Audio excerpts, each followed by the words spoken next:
What's going on, everybody? I am back to break down this 8-game MLB DFS slate, or 6-game if you're playing on DraftKings. Excited to get into it. We're going to be giving you the top plays to get you winning some money in that green cash line tonight. As always, if you enjoy the content, would be greatly appreciated if you hit that like button, subscribe to the channel, hit the notification bell so you don't miss any future content that I upload. Like goal on all these videos is going to be 200 likes. And if you haven't checked out Super Draft, they are the sponsor of the program. Go ahead and check them out. Use that promo code KJK DFS to receive an instant match on your first $25 deposit today. Been covering some props content over there. They also do have DFS contests. Also check them out. Go ahead and use that promo code or click the link down below in the description. You'll head on over to this landing page. You'll see the KJK DFS logo. When you do, you know you're in the right place.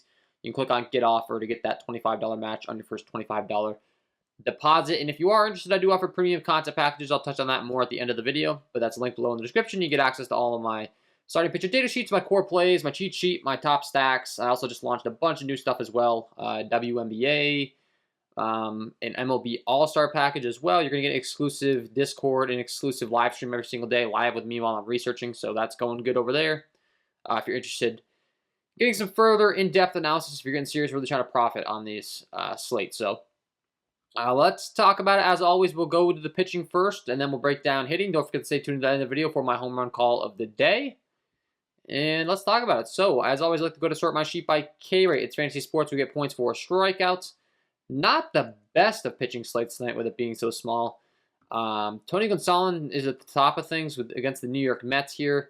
And it's not like Tony Gonsolin's really an elite pitcher, not to mention we got to keep in mind there's two games that are on the DraftKings slate, so it's the Nationals and the Reds, and the Giants and the Marlins. So Alex Wood and Alcantara aren't even going to be available on DraftKings. So just keep that in mind. But as far as Gonsolin's concerned, on such a small slate, he could be a decent option at a 9.8 price tag on FanDuel. Over on DraftKings, they've got him priced at 9.1. As far as his recent form and everything, my concern for Gonsolin's always been the pitch leash. He's starting to get up there, though, in the 90s, which is pretty respectable for him, and he has been really good. 7.77 Ks the last 3 times out. But tonight he has to take on a New York Mets team that's not exactly the easiest of matchups. They do only have a 3.74 implied run total, but then when you're breaking down their stuff overall as far as their K rates and all of that, the Mets aren't exactly the most ideal matchup. You know, they just have a lot of talent up and down. So for that reason, it's going to be a little bit tough to want to promote him too much. The K rates aren't even that high. I mean, a lot of really low strikeout guys in this New York Mets projected lineup. So for me, Gonsolin's definitely, more of an afterthought on this slate. I mean, our top option has to be Sean Manaea. He's the second guy on this list as far as K rate is. 25.9% K rate overall with a 12.6% swinging strike rate, 24.4% K rate to righties, and a 30.6% K rate to lefties. So has been really, really good all year long, and I do think the Milwaukee Brewers are definitely going to offer some strikeouts in their bats to him. So compared to the New York Mets matchup, like I said, Gonsolin probably going to be the next guy up, but once you get down to the bottom of this lineup in the Milwaukee, there are quite a few strikeouts. So I think Manaea has the better matchup. Caratini, 29%, 43% for Hira, 23%, 28, 22, 27%. So a lot of strikeouts towards the bottom of this order, which should allow Manaea to kind of rack up some Ks. Not the heaviest of favorites. He's an underdog here, so that would be nice if he's a favorite, but once again, our options are really limited. On FanDuel, you can go with Alex Wood, Sandy Alcantara. Both those guys certainly do look like some good options. It's just they're not available on both websites. You get the pitch in Miami, one of the best pitching environments, if not the best pitching environment in baseball. Pulling up the diagram as far as Miami's concerned here. You can see a lot of red going on in Marlins Park. Always a ballpark that I like targeting when it comes to pitching. Not so much when it comes to hitting, but we do have 2 pitchers in this game, so I do think that Alex Wood, Sandy Alcantara certainly do look good on FanDuel at 7.4. You get a nice discount on Alex Wood, and then when you're breaking down the Miami lineup as far as their K rates against left-handed pitching, every single guy in the lineup has a 20+% K rate outside of Miguel Rojas. And the Giants against right-handed pitching, decent K rate. It's not the best, but once again, Sandy Alcantara, a much better pitcher than some of the other options we've discussed in a much better ballpark. So I would be willing to go there. I think Alex Wood definitely looks like an interesting option on this slate. Jonah Doan against the Reds could be interesting just because they're the Reds. I mean, he does have some decent talent on the FanDuel slate if you want to go to him. The strikeout rate's really high against, well, not really high, but it's decent enough to where against Cincinnati it can be, acceptable. I mean, we're only talking about a 19% K rate to righties, 18% K rate to lefties, so I don't want to use the term high strikeout rate, but right around 20% is good enough to get the job done against Cincinnati when you're looking at their lineup up and down as far as what they feature. 20+% K rate, every guy in the lineup outside of 2 guys. So maybe take some shots on him in tournaments over there on FanDuel, but you have Chris Flexen taking on Jordan Lyles. I mean, maybe you could go to Chris Flexen taking on the Orioles, but he's really not good. Neither is Jordan Lyles. Jordan Lyles has been decent this year, though, I will say. He's looked a lot better. And then you have Ian Anderson and Austin Gomber, both of which are pitching in Coors Field, so definitely not too interested in them. So for me, pitching on the slate's pretty thin. Gonsolin's a heavy favorite as a 166. If you want to go to him, like, you could do worse against the Mets. It's just the matchup for me. Keegan Thompson definitely doesn't have the best of matchups. The Cubs are a team that strikes out a lot, so I'm always somewhat intrigued to be going to them. Against them, Matthew Liberatore, as far as how he's been faring so far, though, like, can we really trust him? I don't know. Maybe in this Cubs matchup we can. Last time he had 6 strikeouts, 0 earned runs against Milwaukee, 5 innings pitched, over 93 pitch innings, 93 pitches.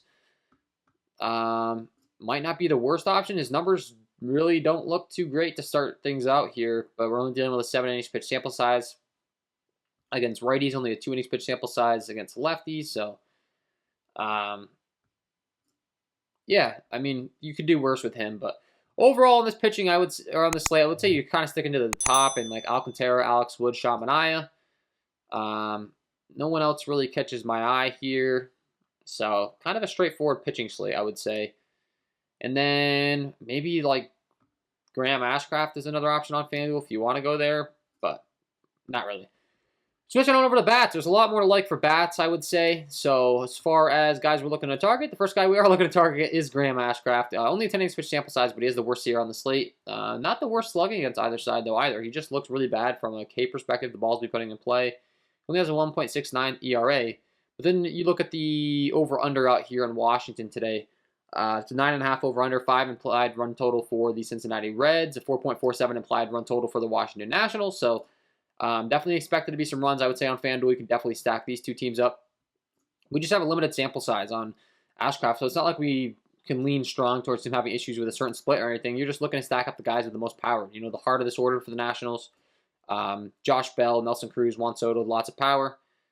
I don't really think it's worth getting too cute with the bottom of the order with this lineup most of the time, but if there is ever time to do so, now might be. I mean, this is a high implied run total for both these teams that haven't had the best years offensively, so you could go 1 through 9 in this one rare occasion. And then as far as the Reds taking on Jonah Doan, he's next on the list of guys to target.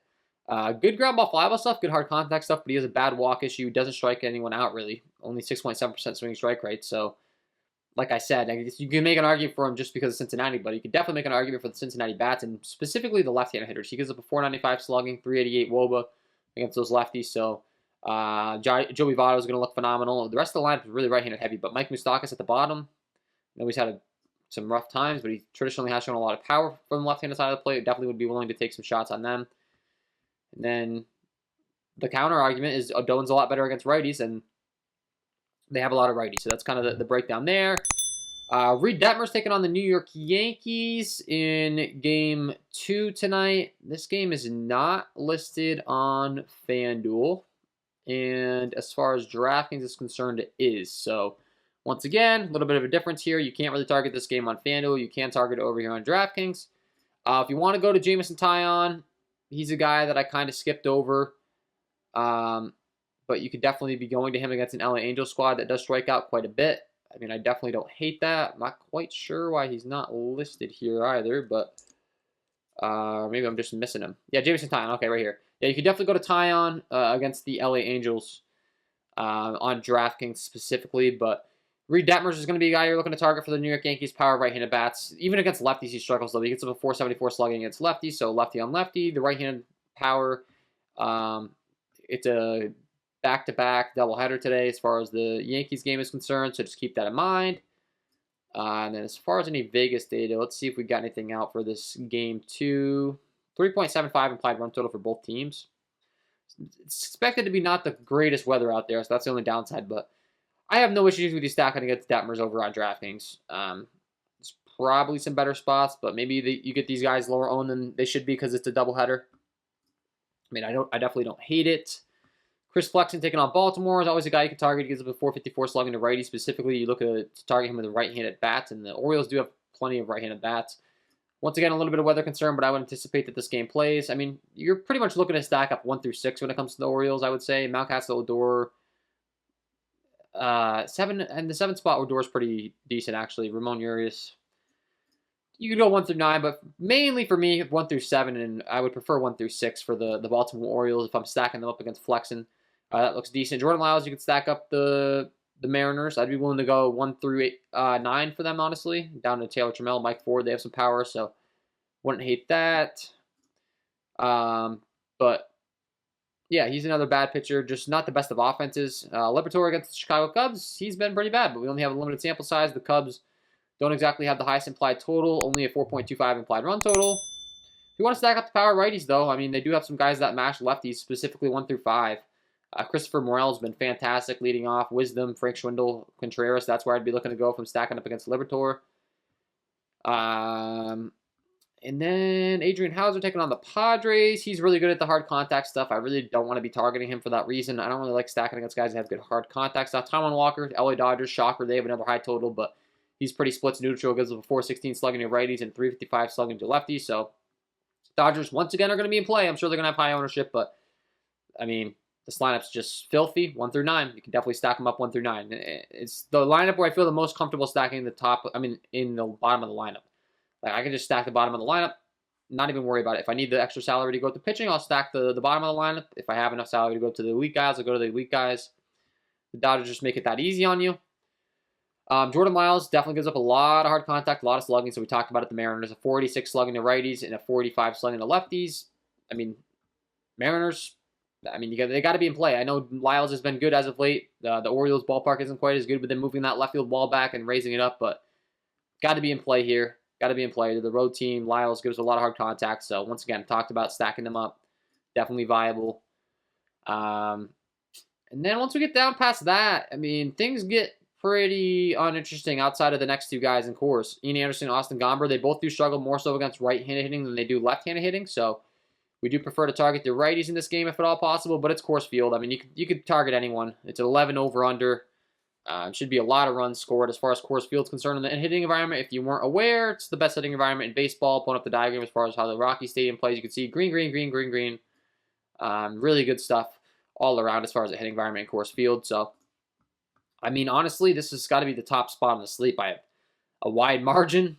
I'm sure there's going to be a ton of ownership going here, but for good reason. I mean, it's got to be the top spot. So, stacking up 1 through 9, both these teams. I'm willing to go 1 through 9. I'm willing to take the salary savings if you need to go cheap in the bottom of the order in course tonight. I'm willing to go to the top of the lineup if you can somehow spend up there. It's just we don't really have any pitching to pay down for, so you're probably going to need some salary relief if you're going to course. So, stacking the bottom of course might be the way to go tonight. But that's my overall breakdown for this one. Really, not the biggest slate, but kind of broke it down. If you enjoyed, hit that like button, subscribe to the channel, hit the notification bell before you head out the door. I'm going to give you my home run call of the day, so hang on a second. But check out the premium content as well. Link below in the description. I just launched a bunch of new stuff. Lots of value going on over there. The live stream specifically, when we get all the lineups, you kind of get to go along with me live as I do my research, ask any questions. You can also ask any questions on the post that I post on Patreon, and I'll answer it on that stream, and then you can watch it after, the recorded version. But I think that's going to offer a lot of value in the Discord. So. And lastly, if you haven't signed up for Super Draft, check them out. Sponsor the program. Like I said, use that promo code KJK DFS to receive that instant match on your first $25 deposit. Or you can click that link down below in the description. So, before I let you guys go, got to give you my home run call of the day. Let's get into it. And my home run call of the day today is going to be Jesse Winker taking on Jordan Lyles tonight. We had mentioned his hard contact issues against lefties. Dreadful numbers across the board with a 485 slugging, giving up 36.7% hard contact rate and a 356 WOBA to go along with only a 17.2% K rate. Then when you break down the numbers as far as his repertoire and what he goes to and how Winker fares against them, absolutely mashes everything here. most likely going to the fastball majority of the time. He throws that fastball 45% of the time. The changeup 17, the curveball 21. So fastball, curveball, changeup guy against those left-hand hitters. Against the fastball, you're looking at about a 93-mile-an-hour fastball, and Winker features a 295 ISO with a 474 WOBA against that pitch off right-handed pitching. And when he breaks out the curveball, no issue either. Winker features a 366 ISO with a 428 WOBA. And lastly, the changeup, Winker matches as well with a 347 ISO and a 439 WOBA. Get him in your lineups because he is my home run call of the day. So there you have it, guys. Jesse Winker. I think he's taking Jordan Lyles deep tonight. Get him in your lineups. That's all for me. If you enjoyed, hit that like button, subscribe to the channel, hit the notification bell before you head out the door. Wishing you guys all the best of luck tonight, and we will see you in the next one.